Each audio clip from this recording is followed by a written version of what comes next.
छोटूसा भार्गव छोटासा नारळ, छोट्याशा भार्गवसाठी छोटे छोटे का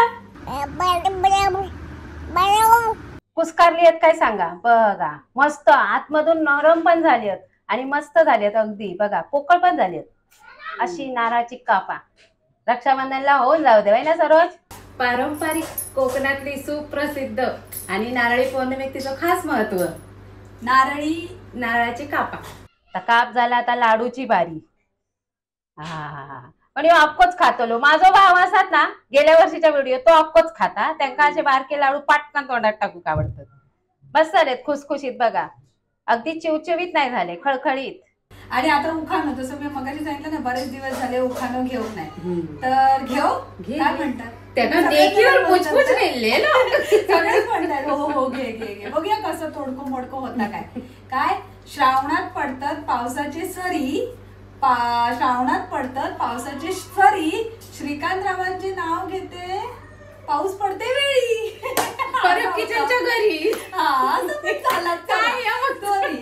परब किचनच्या घरी म्हणजे तुम्ही उखाणं वाचलेलं. चला मी जुळवलंय तुझ्या नाही तसंच होतं. काय माहिती, श्रावणात पडतात पावसाचे सरी, श्रावणात पडतात पावसाचे सरी, श्रीकांतरावांचे नाव घेते परबांच्या घरी, असं होतं तो उखाणं. पारंपरिक कोकणातले नारळाचे कापा. त्यासाठी घेऊ कळव नारळ जून बघून अगदी चिवचिवीत नाही घ्यायचो. चिवचिवीत घेतलास तर किती वेळ लागला सुरण तुमचा करपात, पण एकटाही यायचा नाही. हा त्याच्यामुळे हे त्याच्या पुढचे टीप बघूया तर पूर्ण व्हिडिओ नक्की बघा. चला करूया आता सुरुवात. असं कातेवेळी खास करायचा तर बारीक खोबरा पडतात. असा एकदम असा करत गेला असतं तर नाही, पण ती नारळाची शीर काढतात तसा खोबरा पडतात. हे बघा असे मग हे असे शिरे पडतात म्हणून खातेवेळी फास कातायचा.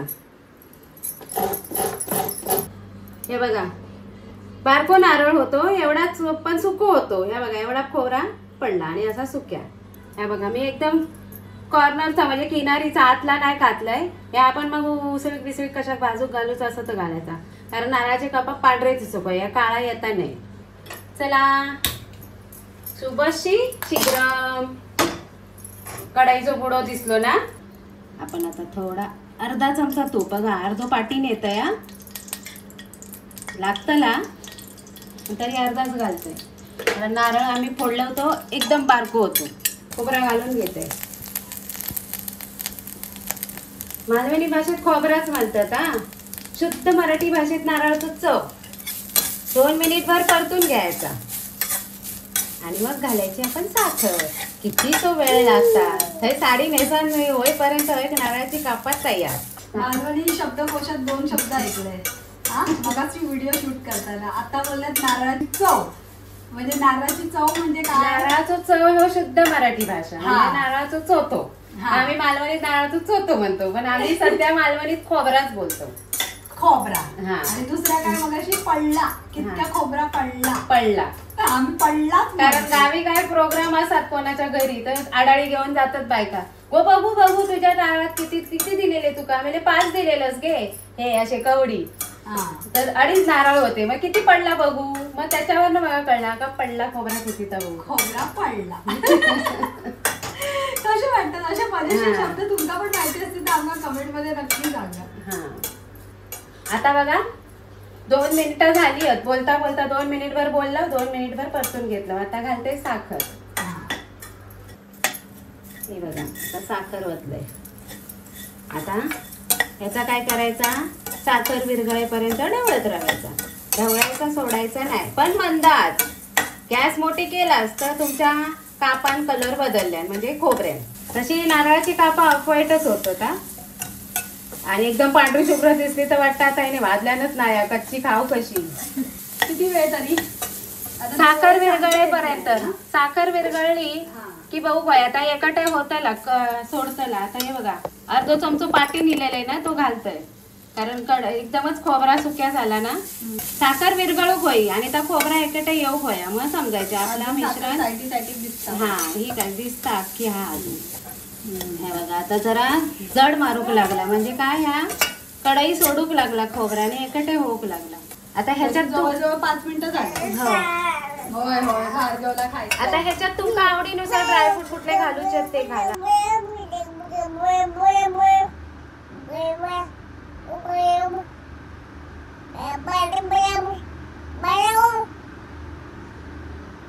ही कोणती भाषा भार्गव? सवडीनुसार आणि आवडीनुसार ड्रायफ्रूट घालूचे किंवा दूध पावडर घालूचे. दूध पावडर घातला तरी छान चव येतं. आणि नाहीच तुमचा एकटा येत असाल, निघालो नारळ चिवचिवीत, तर काय करायचा, तांदळाचं पीठ किंवा दूध पावडर टाकायचं, त्यांनी तो येता एकत्र. आता या 5 मिनिटभर मी बघा ढवळून घेतलंय. आता ह्याच्यात घालूया आपली सुगंधाबाई वेलची. वेलचीची बोटाशिवाय कापांका म्हणतात ना, चव नाही. आणि सुगंध असली की कशी हा हा हा काहीतरी कापा झाली होत. घरात कापा कोणाच्या तरी बनतात. नारी पौर्णिमा. आता मी गॅस घालवते.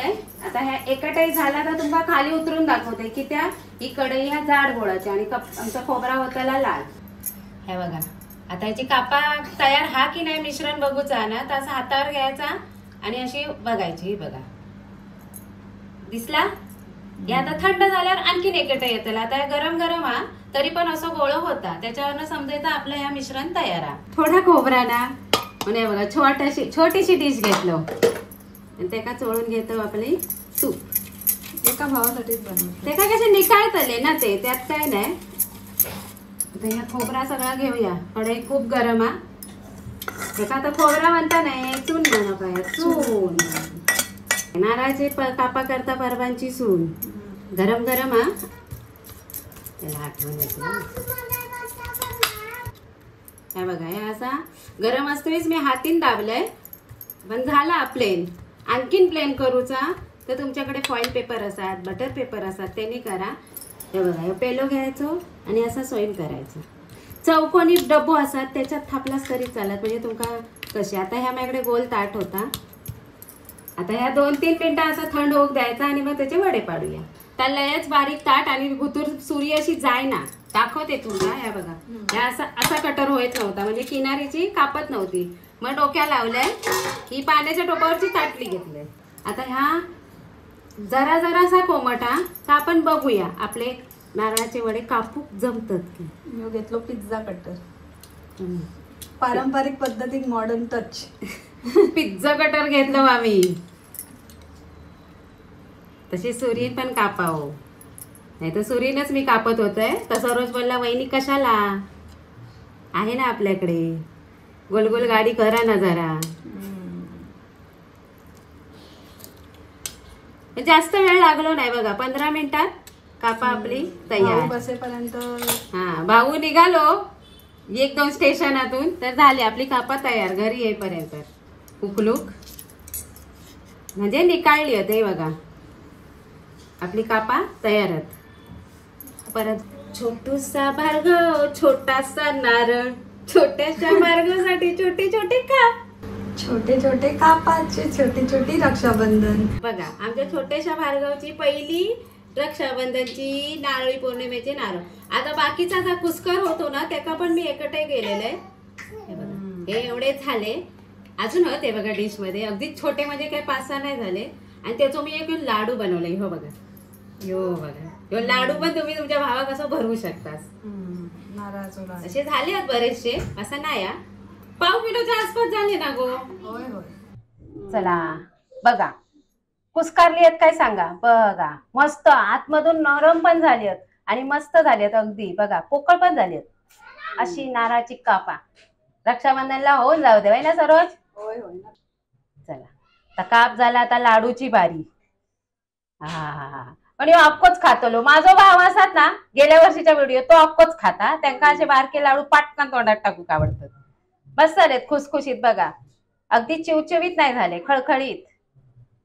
या अख्ख्या नारळाची ही नारळ वडी आणि यो नारळाचो यो लाडू या रक्षाबंधन आणि नारळी पौर्णिमेत तुम्ही पण बनवून बघा आणि सांगा. कापा नाही जमत तर असं यो लाडू बनवा. सरोज आमचा ताच करता. फसली ना सरळ वळून टाकायची. काय टेन्शन नाही, म्हणजे मूड ऑफ पण नाही व्हायचं आणि भावाक काय देऊक नाही असे काय म्हणतात ते. कापा करता करता लाडू वळवलंय. अशी ही रेसिपी तुमका कशी वाटली ती नक्की सांगा. भार्गवला तर मस्त वाटली. हो भार्गवची पहिली लक्षामध्ये म्हणून छोटस नारळ घेतलं. आणि तुमका जर जशी बघूची असत, आम्ही जास्तीची पण केलं पांढरे शुभ्र फटीक वगैरे, ती जाऊन ठेव बघा, ती लिंक खाली सरोज देता. आता तुम्ही अशी ही रेसिपी करून बघा आणि परत पिक्चर लाईक शेअर सबस्क्राईब आणि सगळ्यांना नारळी पौर्णिमेच्या आणि रक्षाबंधनाच्या खूप खूप शुभेच्छा. लाडू गडगडलो असा केल्यावर. खूप खूप शुभेच्छा. हे रक्षाबंधन बहीण भावाचं प्रेम असंच कायम राहू दे. चला टाटा बाय बाय.